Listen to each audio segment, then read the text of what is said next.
Hello traders, FX Pip Collector here. Today is Thursday, July 11th, and this is my recap of the top viewed videos of the day, and the pound US dollar came in number 2 today, so we're going to do a quick recap on the 1 hour time frame. If you'd like to see my full top down analysis on the pound dollar, make sure you check out the video linked at the end of this video over here. So we did have CPI interest rate today, or inflation data, inflation data today for the US dollar.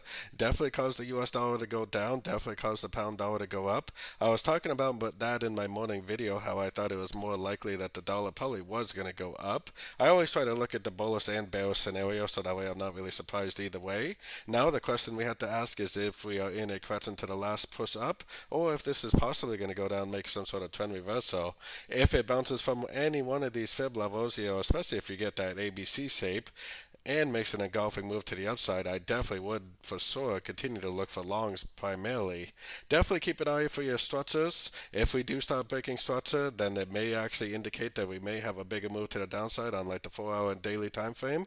I'm definitely leaning towards the idea that this is going to bounce off either the 50 to 61 or the 78% after making 3 waves down and probably end up continuing the uptrend. But like I said, you got to keep your options open. If you see a break of structure, definitely start looking for shorts in a downtrend. So don't forget to join my free Discord channel, which is linked down here in the corner. And don't forget to check out my website if you'd like to get access to my swing trade setups and my daily live Zoom meetings. As always, thank you and happy trading.